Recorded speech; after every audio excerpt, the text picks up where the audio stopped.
গ্রামের দু একজন আছে শহর থেকে ফিরে এসে বাবার সাথে কাজে বক ধরছে। শোনো মোহন, সবাই তোমাদের মতো বড় লোক নয়।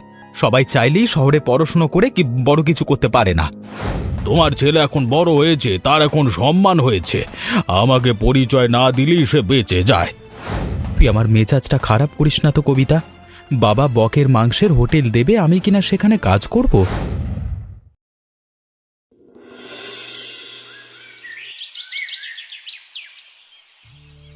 অর্জুন, তুই একটা ভালো কাজ করেছিস।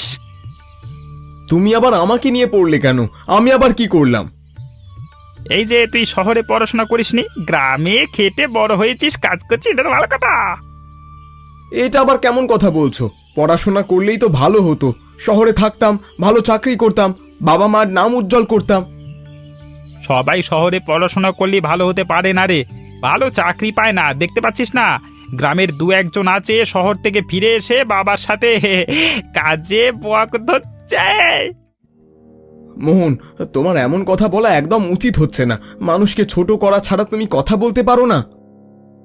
মানুষ ছোট কাজ করতে পারবে আর আমি বললি দোষ? শোনো মোহন, সবাই তোমাদের মতো বড় লোক নয়। সবাই চাইলেই শহরে পড়াশুনো করে কি বড় কিছু করতে পারে না। ওর সাথে কথা বলার দরকার নেই, চল রবি এখান থেকে। সত্যি কথা বলেছি তো, এই জন্য গায়ে ফোঁসকা পড়ে গেছে। এই জন্য লোকে বলে সত্যি কথার ভাত নেই। এবার কিন্তু তুমি একটু বেশি বাড়াবাড়ি করে ফেলছো মোহন। আচ্ছা আচ্ছা আচ্ছা আচ্ছা, আমি বাড়াবাড়ি করে ফেলছি। আমি বাড়াবাড়ি করলে তুমি কি করবে? চল তো রবি, ওর সাথে কথা বাড়িয়ে লাভ নেই। এখানে আর এক মুহূর্ত নয়, তুই আমার সাথে আয়। ওর সাথে তর্ক করা আমাদের উচিত নয়।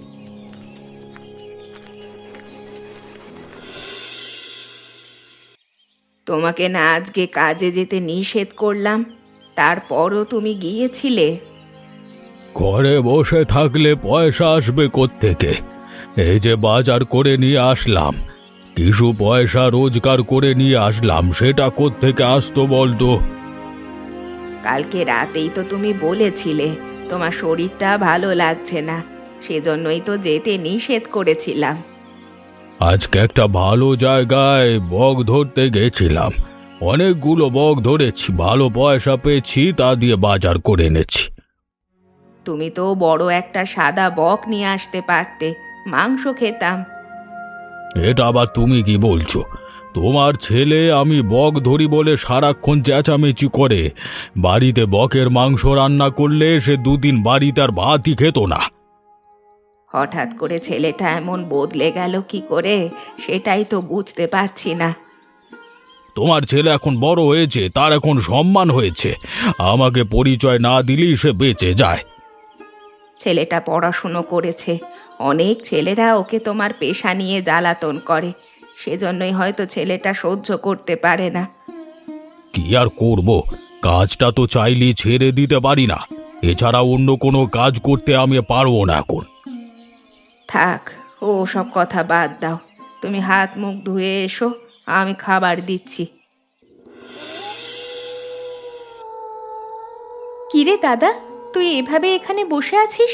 এত করে সবাই তোকে ডাকছে, ভাত খেতে আসছিস না কেন? আমার ক্ষুধা নেই। মাকে গিয়ে বল আমি খাবো না, তারা যেন খেয়ে নেয়। কি হয়েছে দাদা, তোর মন খারাপ কেন? আমাকে খুলে বল তো।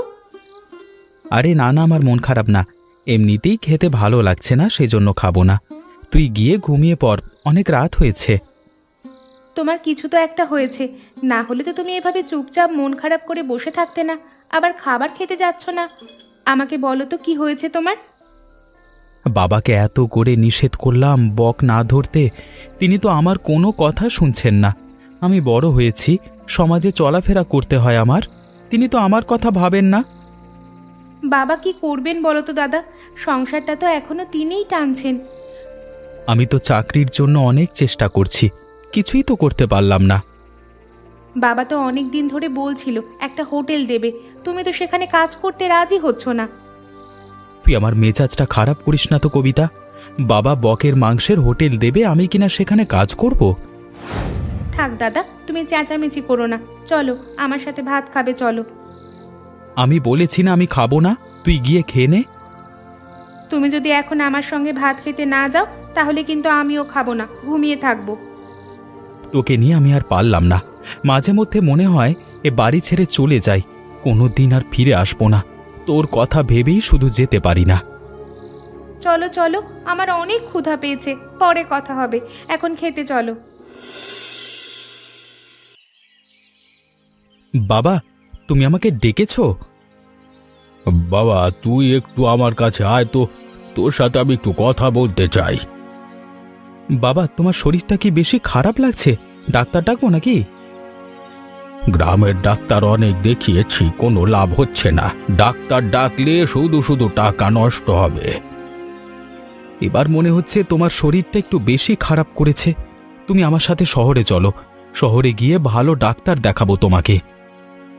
না না না না, আমাকে ডাক্তার দেখাতে হবে না, আমি এমনিতেই সুস্থ হয়ে যাব। তোমাকে বলে তো আর কোনো লাভ নেই, তুমি তো আমার কোনো কথাই কখনো শুনবে না। তুই মনে হচ্ছে আমার উপর এখনো রেগে আছিস, তাই না?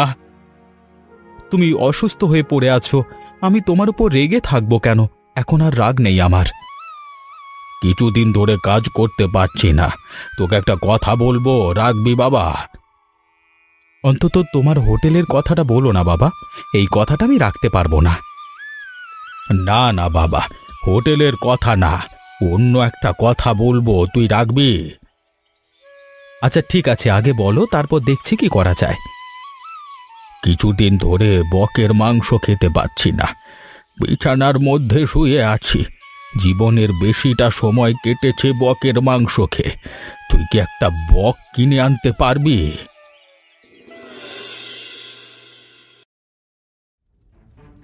মা, বাবা এটা কি শুরু করেছে?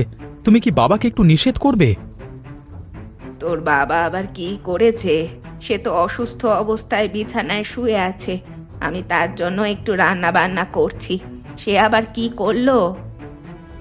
তিনি আমাকে বলে তিনি বকের মাংস খাবে, তার জন্য বকের মাংস নিয়ে আসতে বলে। আমি কোত্থেকে তার জন্য বক ধরে আনবো আমি? সেটা বলেছে, সেটা নিয়ে এত চেঁচামেচি করার কি হয়েছে? সে অসুস্থ মানুষ, কিছু একটা খেতে চেয়েছে, তুই তার বড় ছেলে, তুই অবশ্যই সেটা তাকে এনে খাওয়াবি। সেটা নিয়ে এত চেঁচামেচি করছিস কেন? তিনি যদি অন্য কিছু খেতে চাইতো আমি অবশ্যই তাকে এনে খাওয়াতাম, কিন্তু তিনি বকের মাংস খেতে চাইছে। একটা কথা ভুলে যাস না, তিনি তোর বাপ এবং তিনি অসুস্থ। যেটাই করবি না কেন একটু ভেবে চিন্তে করবি। এমনিতে আমি প্রতিনিয়ত অপমানিত হচ্ছি, এখন কিনা আমি নিজের বক খুঁজতে যাব তার জন্য? তোর বাবা কি বলেছে না বলেছে সেটা তোর আর তোর বাপের ব্যাপার, তুই যাবি কি না সেটা তো নিজস্ব ব্যাপার। আমি এ ব্যাপারে কোনো কথা বলতে চাই না। এত বছর তোদেরকে এত কষ্ট করে মানুষ করেছি, এখন কিনা সে অসুস্থ হয়ে পড়েছে, আর তোরা কিনা উল্টো পাল্টা কথা বলছিস। মা, তুমি এসব কি বলছো? আমি কি তার অবাধ্য হয়েছি কখনো? কিন্তু অন্য কোনো জিনিস হলে আমি কিছুই বলতাম না। আমি তোর সাথে কোনো ধরনের কথা বলতে চাই না, তোর যা ইচ্ছা তুই তাই কর। কি রে রবি, তুই এখানে এসে বসে আছিস? আমি তোকে সব জায়গায় খুঁজছি। কি হয়েছে তোর? এভাবে বৃষ্টিতে ভিজছিস কেন? দোকানে খুঁজে আসলাম, সেখানেও তুই নেই। দোকানে যেতে এখন আর ভালো লাগে না, মানুষের কথা শুনতে হয়।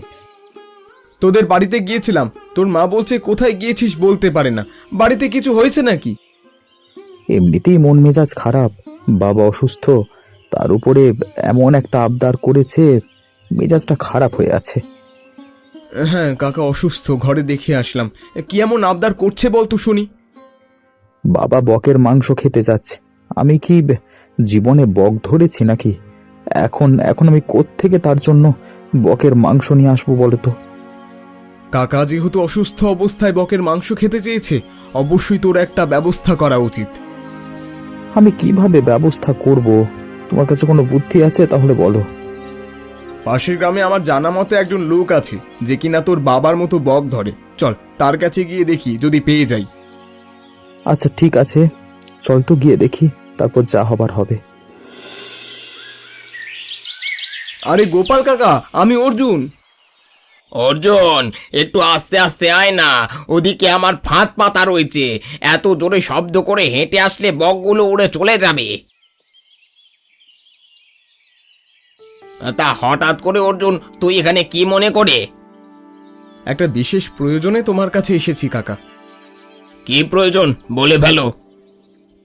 আমাদের দুটো বক লাগতো, তোমার কাছে তো দেখছি অনেকগুলো বক রয়েছে, সেখান থেকে আমাদের কাছে দুটো বিক্রি করো না।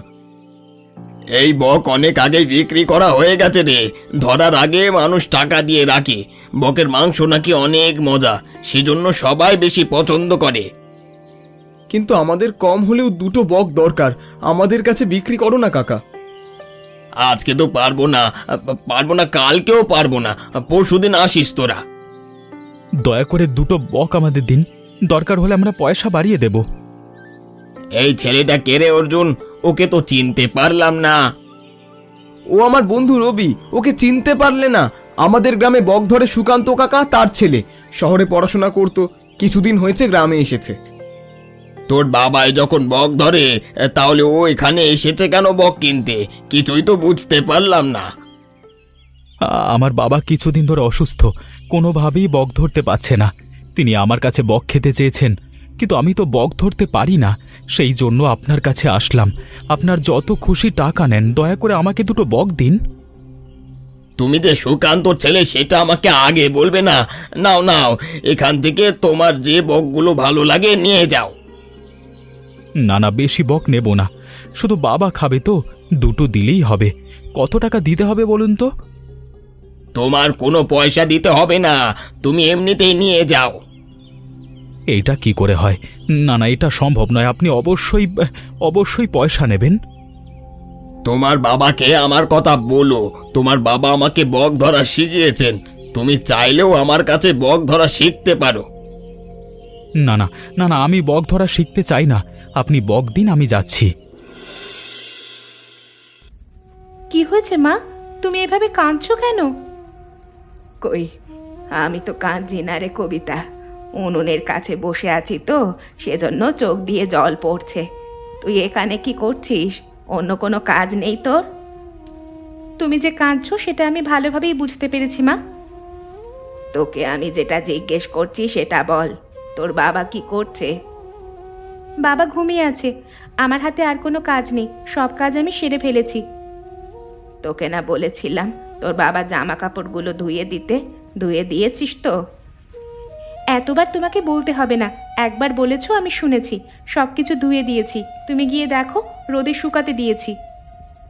তাহলে তো ভালোই কাজ করেছিস। আজকে হঠাৎ করে এত কাজ কিভাবে করলি বলতো?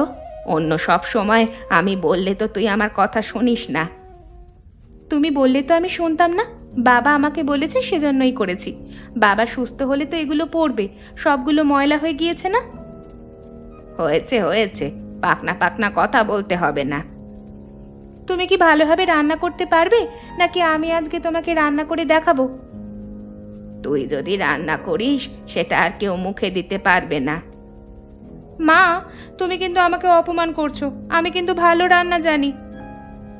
আমি রান্না শিখিয়েছি, এখন কিনা আমাকেই বলে ভালো রান্না জানে। হায় আফসোস।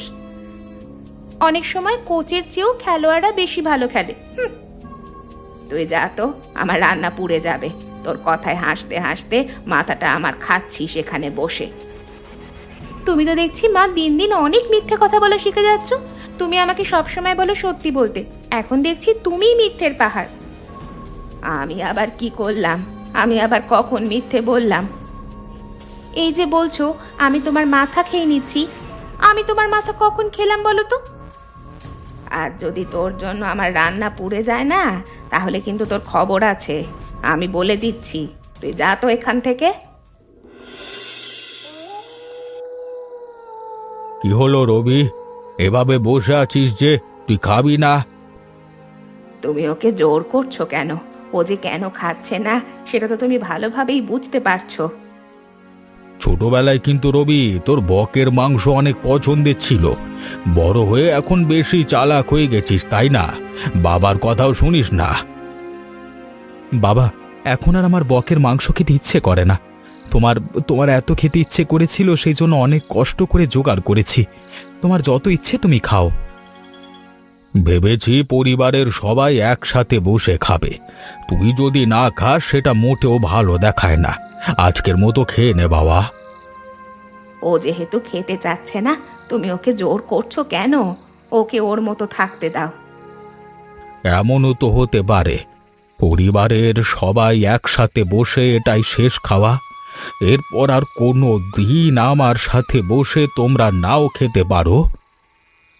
এসব তুমি কি বলছো বাবা? এসব কথা একবারও মুখে আনবে না। আমার শরীরটা ভালো লাগছে না রে বাবা। তুই যদি আমার সামনে বসে খাস দেখেও শান্তি লাগবে। সবাই একসাথে খেতে পারছি, সাদা ভাত আর বকের মাংস। আচ্ছা ঠিক আছে বাবা, খাচ্ছি একটা শর্তে। কি শর্ত বল বাবা? কালকে আমি তোমাকে শহরে নিয়ে যাব ডাক্তার দেখানোর জন্য। সেটা যদি তুমি মনে মানো তাহলে আমি এখন খাবো। আচ্ছা ঠিক আছে, আমি কালকে তোর সাথে শহরে যাব ডাক্তার দেখানোর জন্য। এবার খুশি হয়েছিস তো? নে নে, এবার খা খা খা খা। কি গো, আজকে না তোমার শহরে যাওয়ার কথা, ছেলের সাথে ডাক্তার দেখানোর জন্য? যাবে না? তাড়াতাড়ি ওঠো। এ আমার কি সর্বনাশ হলো রে! কবিতা, রবি, তোরা কে কোথায় আছিস? তোর বাবা আর নেই রে, তাড়াতাড়ি এদিকে আয়, তোর বাবা আর নেই রে। কি হয়েছে মা? কি হয়েছে? বাবার কি হয়েছে? বলো শুনি, কি হয়েছে? তুমি কাঁদছো কেন? তোদের বাবা আর নেই রে, আমাদের সবাইকে ছেড়ে চলে গেছে। তোর বাবা আর নেই রে রবি, তোর বাবা চলে গেছে। এইসব তুমি কি বলছো মা? বাবা এভাবে আমাদের ছেড়ে যেতে পারে না, এটা আমি কোনোভাবেই বিশ্বাস করি না। বাবা, বাবা আমাদেরকে ছেড়ে চলে গেছেন মা। বাবার কোনো দিন আমাদের সাথে বসে খাবেন না। বাবাকে অনেক কষ্ট দিয়ে ফেলেছি আমি। বাবাকে শহরে নিয়ে আর ডাক্তার দেখাতে পারলাম না। বাবা নিশ্চয়ই অভিমান করেছে আমার উপর। বাবার ছেলে হয়ে তার জন্য কিছুই করতে পারলাম না। সারাটা জীবন আমাদের জন্য কষ্ট করে গেছেন। আমি কেমন ছেলে মা? আমি কেমন নিকৃষ্ট ছেলে, বাবার জন্য কিছুই করতে পারলাম না। ও ওঠো, ওঠো বাবা, ওঠো। তুমি এভাবে আমাদের ছেড়ে চলে যেতে পারো না।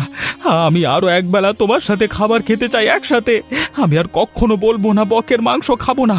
তোমার সাথে একসাথে বসে বকের মাংস খেতে চাই বাবা। ওঠো ওঠো। আজকে তো অনেকগুলো বক ধরেছিস দুজনায় মিলে। বাবার শিষ্য গোপাল কাকার থেকে সবকিছু ভালোভাবে শিখে নিয়েছি। এখন আমরা বাবার মতোই বক ধরতে পারি। তোর বাবা যদি এসব দেখতে পেত, নিশ্চয়ই অনেক খুশি হতো। বাবা অবশ্যই দেখছেন মা, বাবা অবশ্যই দেখছেন। তিনি ওপরে বসে সবকিছু দেখতে পাচ্ছেন। নিশ্চয়ই তিনি আমাদের দেখে হাসছেন। তোর বাবা চলে যাওয়ার পর তুই অনেকটাই বদলে গিয়েছিস, নিজে দায়িত্ববান হয়েছিস। তোকে নিয়ে তোর বাবা খুবই চিন্তা করত। তুই যে এভাবে সংসারের হাল ধরতে পারবি সেটা আমি নিজে কখনোই বুঝতে পারতাম না। তোর বাবা বারবার বলতো, ছেলে বড় হয়েছে, আস্তে আস্তে সব কিছু বুঝবে, দেখে নিও। বাবা মাকে অনেক ভালোবাসতো সেটা আমি জানি মা, কিন্তু আমি বাবার ভালোবাসার সঠিকভাবে মূল্য দিতে পারিনি। মন খারাপ করিস না, একটু আগেই না তুই বললি তোর বাবা ওপর থেকে সব কিছু দেখছে, তাহলে আবার মন খারাপ করছিস কেন? তোর বাবা তো দেখছে তুই অনেক ভালো করছিস, তোর বাবা তো এটাই চাইতো। কাকিমা, বকগুলো নিয়ে আপনিও কবিতা বাড়িতে চলে যান, আমি ও রবি এদিকটা সামলাচ্ছি।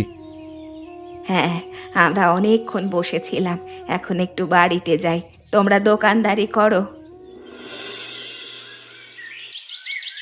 ওদের হোটেলে এত মানুষ এসেছে বকের মাংস খাওয়ার জন্য, এটা তো আমি কোনোভাবে বিশ্বাস করতে পারছি না। ওদের এত পরিবর্তন! যাই সামনে গিয়ে দেখি তো। তোমাদের দোকানে এত মানুষ, সবাই কি না বকের মাংস খেতে এসছে? যারা 10 গ্রাম দূর থেকে কষ্ট করে এসে খাচ্ছে, নিশ্চয়ই তাদের মাথায় কোনো সমস্যা রয়েছে। কি বলো মোহন? আমি যে জিনিস নিয়ে এত হাসি ঠাট্টা করতাম, তোমরা সেটা দিয়ে এত বড় কিছু করে ফেলবে সেটা কল্পনাও করিনি। আমাদের এই দোকান এখন 10 গ্রামে পরিচিত লাভ করেছে, প্রতিদিন হাজার হাজার টাকা বিক্রি হয়। তুমি কতদূর কি করলে? কোটিপতি হলে নাকি? আমি তোমাদের অপমান করেছিলাম, ছোট করে কথা বলেছিলাম, আমি আমার ভুল বুঝতে পারছি। তোমরা আমাকে ক্ষমা করে দাও। তোমাকে ক্ষমা? থাম অর্জুন, আমরা তোমাকে ক্ষমা করে দিয়েছি। মোহন, তুমি আমাদের বন্ধু, আমাদের এখানে বকের মাংস খুবই বিখ্যাত, খেয়ে দেখো কেমন। অর্জুন, মোহনকে বকের মাংস দে। বলো তো বন্ধুরা, রবির বাবার পেশা নিয়ে হাসি ঠাট্টা করতো কে? এমনই মজার মজার গল্প দেখতে চাইলে আমাদের চ্যানেলটিকে সাবস্ক্রাইব করতে ভুলবেন না।